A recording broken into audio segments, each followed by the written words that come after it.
47 years ago, a 19-year-old newlywed was murdered inside her own living room in Lancaster County, Pennsylvania, leaving behind a young husband who would spend the rest of his life without an answer, and a community that quietly lived with fear for decades afterward. Investigators eventually spoke with somewhere between 250 and 300 people. They stood up a formal task force, they brought in outside criminologists. And still, nothing solid ever surfaced, no name, no real suspect, nothing to actually chase. The case went cold and stayed that way for almost half a century. But one piece of biological evidence from that crime scene was never thrown out. It sat carefully preserved, handed down through generation after generation of investigators who never quite let the file close. And eventually, a genetic genealogist tried something that had never been attempted before in a case like this, tracing a family bloodline back roughly 400 years to one tiny village in southern Italy. What she found on the other end of that search led directly to a man who had this entire time been quietly living inside the same Lancaster County community less than a lifetime away from where it all began. Before we get into it, let us know in the comments where you're watching this from, and if this kind of case interests you, go ahead and subscribe now so you don't miss what's coming next. To understand the world this case unfolded in, you have to picture 1975 as it actually felt at the time. That was the year televisions across the country carried footage of the final helicopters lifting off the roof of the U.S. Embassy in Saigon, desperate crowds still scaling the walls trying to get out. Gerald Ford had just signed a pardon for Richard Nixon that half the country still hadn't made peace with. It was a genuinely exhausted, skeptical stretch of American history. People weren't sure what to trust anymore, on any level. 2 hours west of Philadelphia sat Lancaster County, Pennsylvania, a place where Amish tobacco fields and cornfields ran right up against modest, ordinary apartment complexes, a landscape that blended old-world farmland with everyday suburban life, without much friction between the two. Lindy Sue Biechler was 19 years old, working at a local floral shop, known by people who crossed her path for her long hair and an easy, gentle smile. She'd married her husband, Phil Biechler, roughly a year earlier, and the two of them were building the kind of unremarkable, hopeful early life so many young couples build. Nothing extravagant, no grand plans yet, just two people figuring out how to be married together in a small apartment at the Spring Manor complex in Manor Township. On the afternoon of December 5, 1975, Lindy ran a few ordinary errands. She stopped at the bank to deposit a paycheck, then went grocery shopping, then returned home to the apartment and set the bags down on the dining table, never even getting around to unpacking them. Sometime between 6:45 and 9 p.m. that evening, inside her own living room, Lindy Sue Biechler was attacked. She fought. Every account of the physical evidence makes that unmistakably clear. She did not go down easily, did not simply freeze or surrender. Her attacker came armed with two knives, one he'd apparently brought with him, and one he pulled from Lindy's own kitchen once he was inside. She was stabbed 19 times across her neck, chest, abdomen, and back.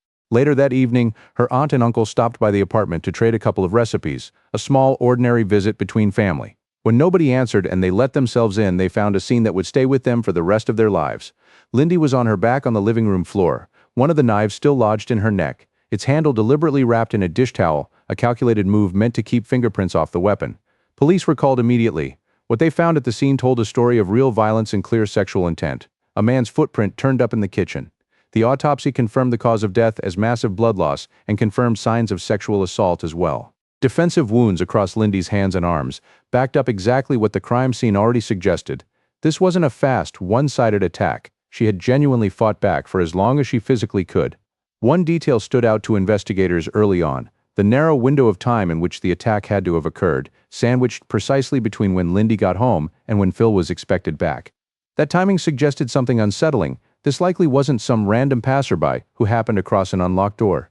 It suggested someone who already had a working knowledge of her schedule, someone who knew roughly when she'd be home and knew she'd be alone. Manor Township and Lancaster County Police moved fast, interviewing neighbors in the small 4-unit building, co-workers from the floral shop, and anyone in Lindy's wider circle of acquaintances. A task force was assembled. Outside criminologists were brought in to consult. Phil Biechler himself was questioned, as is standard procedure whenever a married victim is killed, and he was cleared entirely, with no evidence connecting him to what happened. Nothing about the case pointed convincingly toward anyone Lindy actually knew. The killer left behind no usable fingerprints. That footprint in the kitchen never led anywhere solid. And the dish towel wrapped deliberately around the knife handle, the presence of mind required to think about concealing fingerprints in the middle of committing a murder, told investigators something important about who they were looking for. This wasn't someone acting purely on blind rage or impulse. This was someone calculated enough to protect himself even in the middle of the act.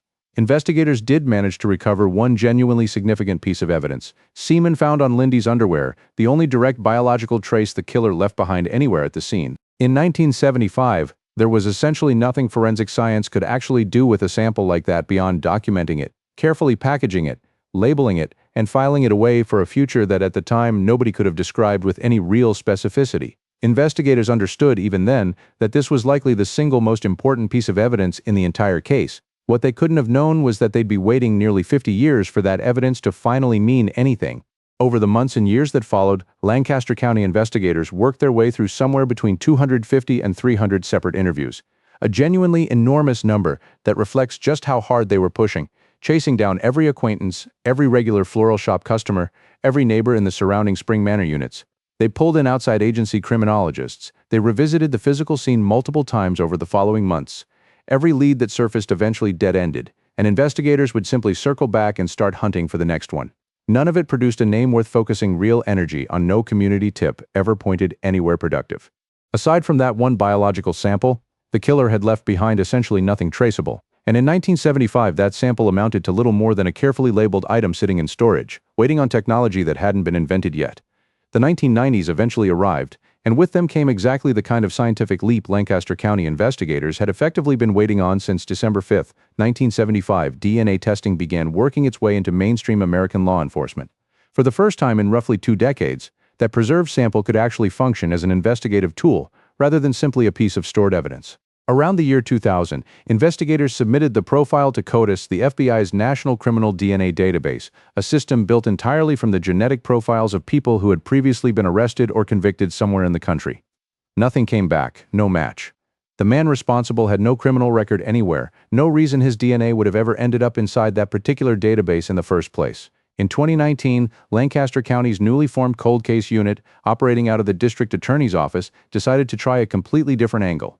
They partnered with Parabon Nanolabs and had the crime scene DNA used to generate a composite forensic image, a phenotype-based reconstruction of what the suspect likely looked like at around 25 years old, the approximate age he would have been at the time of the murder, built directly from the genetic data itself rather than any witness account.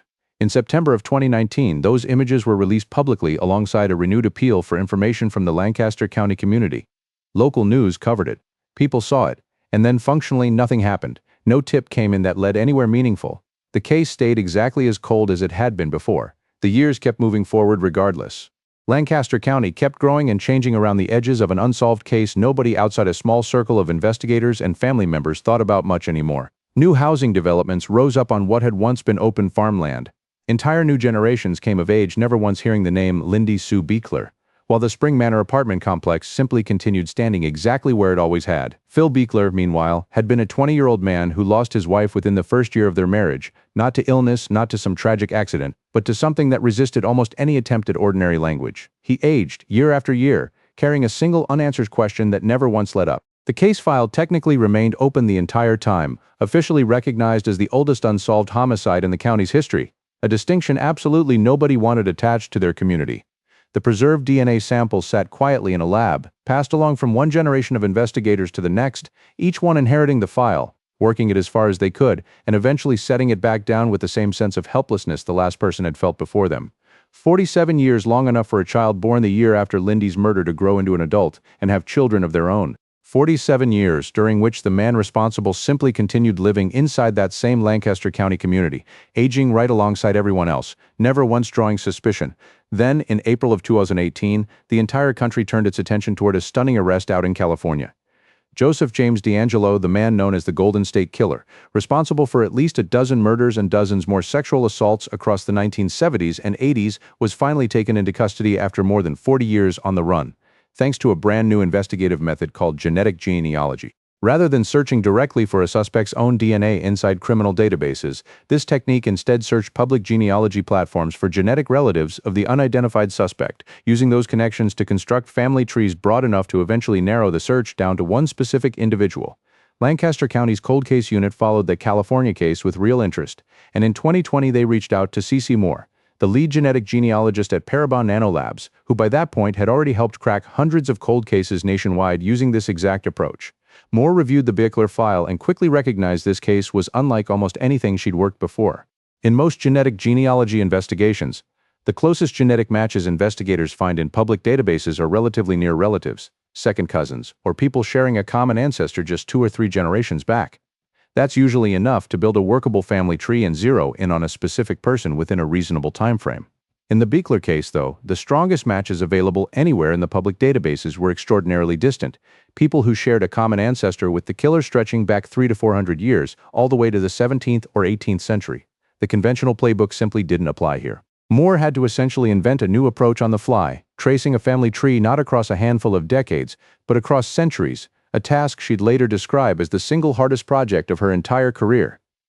After months of painstaking work, Moore and her team eventually identified the one common thread running through every genetic match in the database. Regardless of where these distant relatives currently lived, Pennsylvania or otherwise, their family lines all traced back to the exact same origin point, a small town called Gasparina, tucked into the Calabria region of southern Italy. From there, the investigation had to work in reverse, tracing forward again, generation by generation, through waves of migration and eventual settlement in the United States, hunting for which specific family with roots in Gasparina had eventually landed in Lancaster County, and still had living descendants there. Moore cross-referenced that migration data against records for Lancaster County families with confirmed ties to Gasparina, already a small specific pool of people. She narrowed the list further by matching for age and gender, consistent with the original crime, gradually eliminating names that simply didn't fit the profile.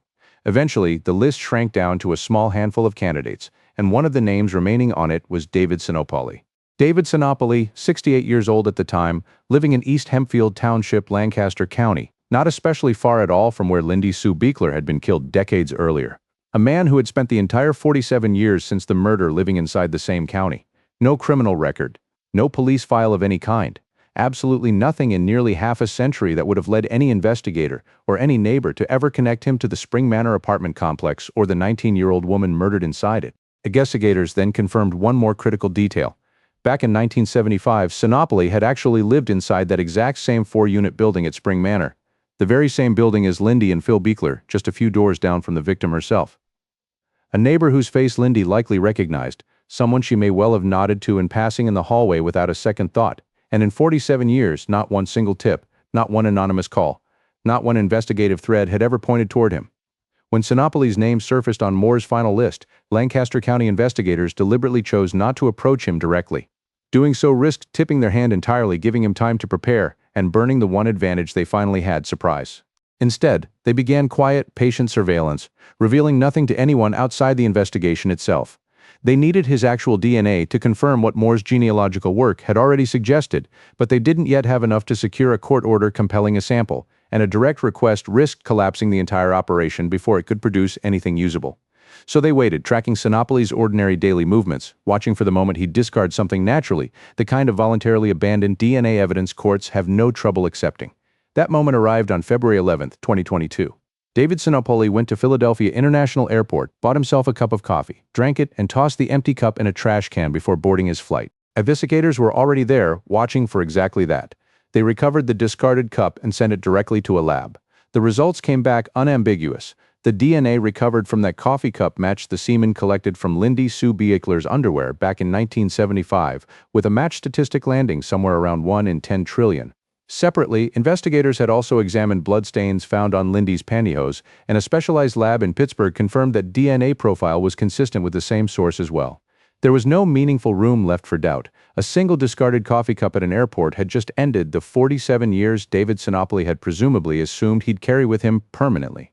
On July 17, 2022, Lancaster County investigators arrived at Sinopoli's home in the Lancaster area and arrested him nearly 47 years to the day after Lindy Sue Biechler was murdered. The following morning, District Attorney Heather Adams stood before reporters at the Lancaster County Courthouse and announced that the county's oldest unsolved homicide had finally been solved. What genuinely shocked the community wasn't that the suspect turned out to be some prominent or well-known figure. It was something quieter and considerably harder to sit with, the realization that for 47 straight years, not a single lead, not a single anonymous tip, not one investigator across multiple decades had ever once looked in David Sinopoli's direction. He had simply been living there the entire time, inside arm's reach of everyone, aging alongside the rest of the county without a hint of suspicion ever attaching to his name. Adams was direct about it at the press conference. This case was solved because of DNA technology, plainly, and without it, she admitted she genuinely didn't know whether it ever would have been solved at all. She also made a point of clarifying something important for the record. Sinopoli hadn't simply slipped through the cracks because investigators were careless. He'd never been formally cleared, technically remaining an open question the entire time, but across nearly 5 decades of tips, interviews, and leads, not one single piece of information ever pointed toward him specifically. He wasn't a name anyone had reason to doubt. He was, in the department's own words, simply never on their radar at all. That detail matters more than it might first seem. It wasn't a failure of effort. Investigators genuinely worked the case hard, repeatedly, across generations of officers who each took their turn trying to move it forward. It was a failure of the tools available to them at the time. A man with no criminal history, living an outwardly unremarkable life 2 decades into his marriage and his career, simply had no reason to ever surface through conventional investigative methods. The people who eventually solved this case didn't outwork the original detectives.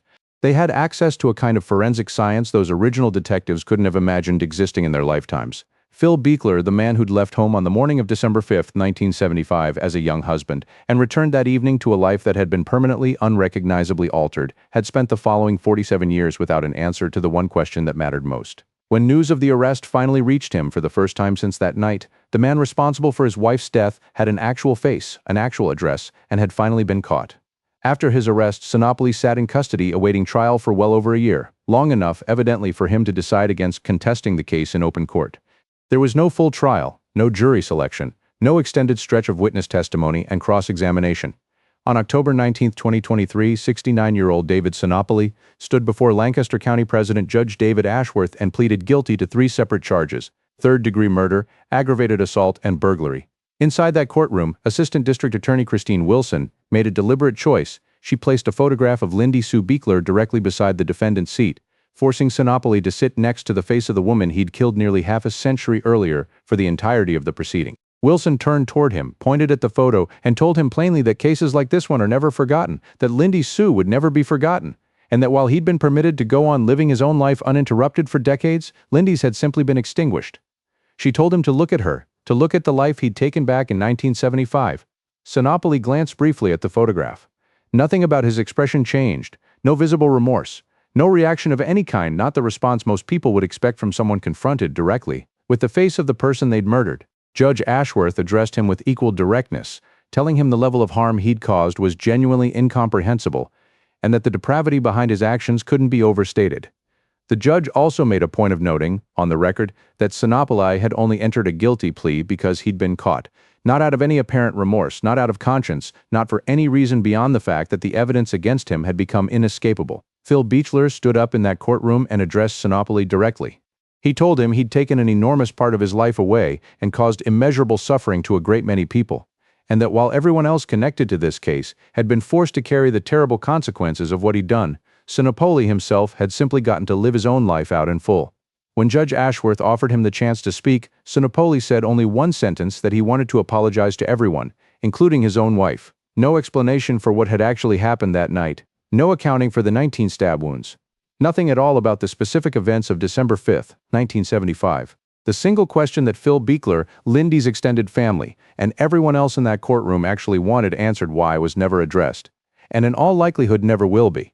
Judge Ashworth sentenced Sinopoli, according to the terms of the plea agreement, 25 to 50 years in prison, the maximum penalty available under the Pennsylvania Criminal Code as it existed back in 1975, meaning Sinopoli was sentenced under the legal framework in place at the time he committed the crime, not the one in effect at the time he was finally caught. He was additionally ordered to pay just over $25,000 in prosecution costs. At 69 years old, a 25 to 50-year sentence functioned, for all practical purposes, as a life sentence. David Sinopoli will almost certainly never walk out of a prison gate again, and will die in custody, while Phil Biechler and Lindy's surviving family continue carrying what they lost with absolutely nothing capable of ever truly making up for it. District Attorney Heather Adams addressed reporters again following sentencing, crediting the sustained dedication of law enforcement officers across multiple agencies and many years for finally delivering justice for Lindy Sue Biechler, and specifically pointing to the DNA analysis conducted through Parabon as the piece that identified her killer with certainty. Assistant District Attorney Wilson added that Sinopoli had spent 48 years believing he'd gotten away with what he'd done,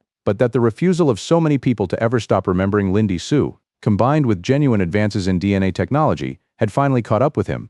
The Biechler case never inspired a namesake law, never spawned a nonprofit foundation, never became the basis for a dedicated television series. But within the specific relatively small community of professionals who work cold cases using genetic genealogy, this particular case occupies a singular place because it was, by C.C. Moore's own account, the single hardest of its kind she had ever attempted to solve. And that extreme difficulty is precisely what forced an entirely new methodology into existence. Moore had to construct a technique that had simply never been used before, tracing a genetic lineage back roughly 4 centuries from a modern lab in Lancaster County to one small 17th century village in southern Italy, and then working that trail forward again through successive generations of migration and settlement until it led to one specific living person. That method has since become a genuine tool applied to other cold cases that investigators previously assumed were entirely unsolvable through genetic genealogy. That in the end is the real, lasting legacy this case leaves behind. There are a handful of practical takeaways worth carrying forward from what happened to Lindy Sue Biechler, particularly for anyone living alone or in a small apartment community. Lock your doors always, even in a quiet neighborhood, even when you know your neighbors well, even if you're only stepping out briefly. In 1975, Lancaster County was the kind of place where locking a door often felt entirely unnecessary. That sense of safety is precisely what gave her killer his opening. Be thoughtful about the people who share your building with you, not because every neighbor represents some hidden threat, but because the most dangerous person in a given situation is very often exactly the one nobody would have thought twice about, the familiar face you exchange a passing nod with, and nothing more. Make sure someone close to you actually knows your schedule in specific detail, not a vague "I'm heading to the store," but the real particulars: when you're leaving, roughly when you expect to be back, and who to contact if that timeline slips. Lindy had no one who specifically knew she'd be alone during that exact window that evening, and her killer evidently did. And trust your instincts. If something about a person in your building unsettles you without an obvious explanation, that feeling isn't paranoia. That's your own sense of self-preservation doing exactly what it's supposed to do. Finally, this case is a genuine reminder that DNA evidence doesn't forget and doesn't lie. Even when it takes nearly half a century, it's still capable of delivering an answer. No case should ever be written off as permanently forgotten simply because it's gone cold. If this story was worth your time, consider subscribing and sharing it. Every share genuinely helps keep stories like this one alive, and you never know when it might be the thing that reminds someone else to look a little closer at their own safety. Thanks for sticking with it all the way to the end, and we'll see you in the next one.